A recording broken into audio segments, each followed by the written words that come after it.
बिस्मिल्लाहिर्रहमानिर्रहीम अस्सलामुअलैकुम वरहमतुल्लाहि वबरकातुहू। उम्मीद है दोस्तों सब खैर आफिस से होंगे। आज के अपने इस वीडियो के अंदर हम CS 625 की असाइनमेंट नंबर 1 स्प्रिंग 2026 को कंप्लीट सॉल्व करेंगे। इसकी जो ड्यू डेट है वो 30 अप्रैल 2026 है और उसके टोटल मार्क्स 20 हैं। बहुत ईजी असाइनमेंट है। क्वेश्चन नंबर 1 के अंदर बेसिकली एक टेबल दिया हुआ है और हमने इस टेबल के अंदर सिलेक्टेड अप्रोचेस बतानी है केस स्टडी 1 से लेकर केस स्टडी 5 तक। उसके बाद क्वेश्चन नंबर 2 में भी हमें एक टेबल दिया गया, हमने ये टेबल फिल करके जो है वो MS वर्ड के अंदर सबमिट करवाना है। याद रहे ये असाइनमेंट आपने बेसिकली क्वेश्चन नंबर 1 के अंदर भी ये टेबल सॉल्व करना है और क्वेश्चन नंबर 2 में भी बस ये टेबल कंप्लीट करके फिल करके तो MS वर्ड की फाइल को ही आपने LMS पे सबमिट करवाना है। कोई और अदर फाइल आपने LMS पे सबमिट नहीं करवानी, ठीक है।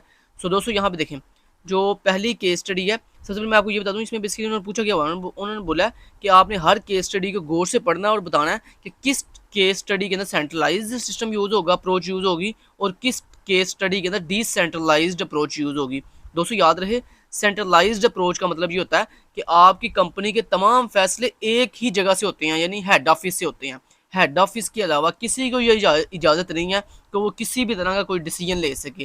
तो ऐसी अप्रोच को हम कहते हैं सेंट्रलाइज्ड। सेंट्रलाइज्ड समझते हो ना, सेंट्रलाइज्ड मतलब एक ही जगह से तमाम चीज़ें एक ही जगह से कंट्रोल हो रही हों, तो ऐसी अप्रोच क्या कहलाती है, सेंट्रलाइज्ड अप्रोच कहलाती है। जबकि डिसेंट्रलाइज्ड अप्रोच का मतलब ये होता है एक ऐसी अप्रोच जिसके तमाम फैसले एक जगह से यानी सिर्फ सेंट्रल हेडक्वार्टर से नहीं होते, बल्कि उसकी जितनी अलग अलग ब्रांचेस है वहाँ से भी आप फैसले डिसीजन ले सकते हो। तो अगर आप अपनी कंपनी के तमाम डिसीजन डिफरेंट ब्रांचेस से भी ले सकते हो तो ऐसे ऐसे अप्रोच को हम कहते हैं डिसेंट्रलाइज्ड। और ऐसे डिसीजन जो आप सिर्फ और सिर्फ एक ही जगह यानी एक ही सेंट्रल हेडक्वार्टर से लो तो उसको हम कहते हैं सेंट्रलाइज्ड अप्रोच, ठीक है। तो अब यहाँ देखते हैं, ये देखिए सबसे पहले जो सिनेरियो ना, इसमें वो बेसिकली बता रहे हैं कि एक रिटेल कंपनी है जिसके तमाम के तमाम डिसीजन जो है वो उनका हेड ऑफिस लेता है। हेड ऑफिस के अलावा किसी को ये इजाज़त नहीं है कि वो किसी भी तरह का कोई भी डिसीजन ले। उसका मतलब यहाँ पे कौन सी अप्रोच यूज होगी, सेंट्रलाइज्ड। जैसे मैंने आपको बताया कि अगर तमाम फैसले हेड ऑफिस ले तो वो सेंट्रलाइज्ड अप्रोच होती है। अगर तमाम फैसले हेड ऑफिस के अलावा उसके साथ साथ आपके ब्रांचेस भी डिसीजन लें तो वो डिसेंट्रलाइज्ड अप्रोच होती है। तो केस स्टडी 1 का जो सही जवाब है वो है सेंट्रलाइज्ड अप्रोच, ठीक है। केस स्टडी 2 के अंदर इन्होंने ये बता रहे हैं कि एक रेस्टोरेंट है जिसके जो डिफरेंट तरह की जो है ना उसका मेन्यू वो हेड ऑफिस के साथ साथ उसकी हर सिटी की जो ब्रांच है ना वो भी इसमें इन्वॉल्व है, मतलब वो भी डिसीजन ले सकते हैं। तो इसका मतलब है कि यहाँ पर क्या हो रहा है कि तमाम फैसले हेड ऑफिस से नहीं आ रहे बल्कि ब्रांचेस से भी फैसले आ रहे हैं, लिहाजा ये डिसेंट्रलाइज्ड अप्रोच है। केस स्टडी 3 के अंदर भी डिसेंट्रलाइज्ड अप्रोच है। क्यों? क्योंकि यहाँ पर भी जितने फैसले हैं वो ओनली सिर्फ हेड ऑफिस नहीं कर रहा बल्कि ब्रांचेस भी फैसले कर रही हैं, लिहाजा इसका भी डिसेंट्रलाइज जवाब होगा। केस स्टडी जो 4 है इसमें बेसिकली वो बता रहा है कि आपका जो बैंक है उसके तमाम फैसले हेड ऑफिस करता है, लिहाजा यहाँ पे भी सेंट्रलाइज्ड अप्रोच आएगी।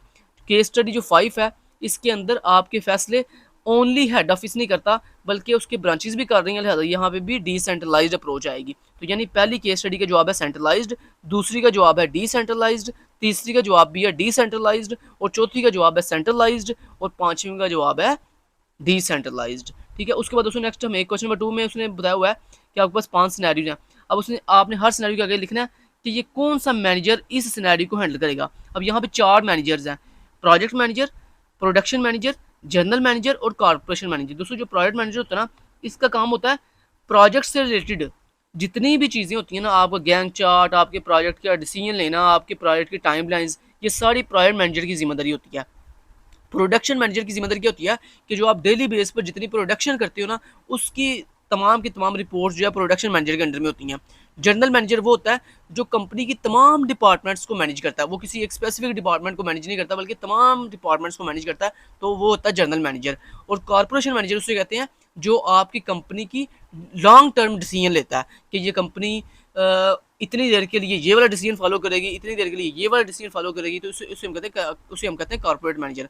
अब देखिए जो क्वेश्चन नंबर जो सिनेरियो नंबर 1 ना उसमें बेसिकली वो बोल रहे हैं कि एक ऐसा मैनेजर जो प्लानिंग कर रहा है सॉफ्टवेयर हाउस की। तो दोस्तों सारी बात है ये सॉफ्टवेयर से रिलेटेड बात है, तो जो भी चीज़ सॉफ्टवेयर से रिलेटेड होती है या टाइमलाइन से रिलेटेड होती है प्रोजेक्ट के, वो बेसिकली उसका जवाब होता है प्रोजेक्ट मैनेजर। इसका मतलब आपका सिनेरियो 1 का जवाब है प्रोजेक्ट मैनेजर, ठीक है, इसको वो हैंडल करेगा।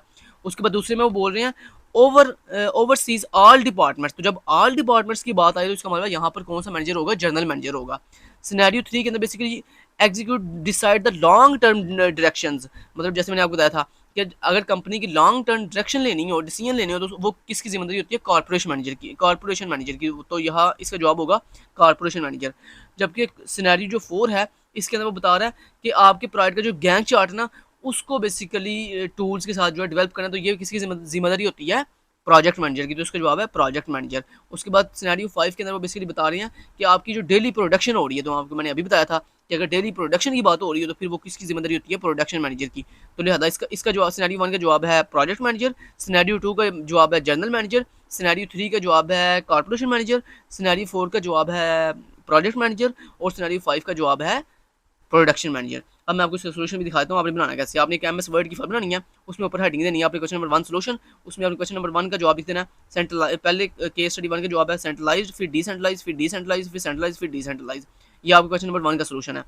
उसके बाद थोड़ा सा जूम करके आपको दिखा देता हूँ।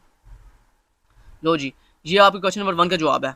ये देख लो, centralised, decentralised, decentralised, centralised and decentralised. उसके बाद क्वेश्चन नंबर 2 का जवाब है project manager, general manager, corporation manager, project manager and production manager. लो जी, ये जवाब हमने एमएस वर्ड में लिख लिया। अब यही एमएस वर्ड की फाइल आपने एलएमएस पे सबमिट करवा देनी है। Thank you so much till then guys, take care, अल्लाह हाफिज़।